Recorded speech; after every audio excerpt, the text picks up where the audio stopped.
درنو هیوادوالو، اوس د پاسپورت آنلاین غوښتنلیکونه په ټولو ولایتونو کې په 24 ساعته توګه د اجرا وړ دي. په آنلاین ډول د پاسپورت د اخیستو لپاره د پاسپورت ویب پاڼې ته مراجعه وکړئ. د پاسپورت د اخیستو لپاره د عکس او امضا ثبت حتمي دي. په آنلاین ډول د نوم ثبتولو طریقه د پښتو یا دري ژبې په انتخابولو سره د غوښتنلیک فورم ته دننه شئ.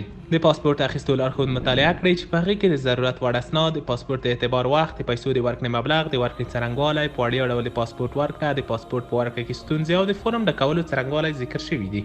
یاد شوي معلومات په دقیق ډول مطالعه بیا تڼۍ کېکاږئ. غوښتنلیک فورم 9 مرحلې لري. په لومړي پړاو کې خپل شخصي معلومات درج کړئ او د تڼۍ په کېکاږلو سره دوهم پړاو ته ورننوځئ. په دوهم پړاو کې د عکس او امضا ثبت په آنلاین ډول اضافه کیږي او په دریم پړاو کې د کور ادرس، پوستخانې او د اړیکو شمیرې په فورم کې درج کیږي. په څلورم پړاو کې که تاسو سوداګریز پاسپورت غواړئ نو اړتیا ده چې د خپل شرکت معلومات ثبت کړئ. په پنځم پړاو کې موږ خپله دنده غیر شخصي او یا د کور میرمن نوي انتخاب کړئ نو مهرباني وکړئ خپل وروستنی تحصیلي سند هم ضمیمه کړئ.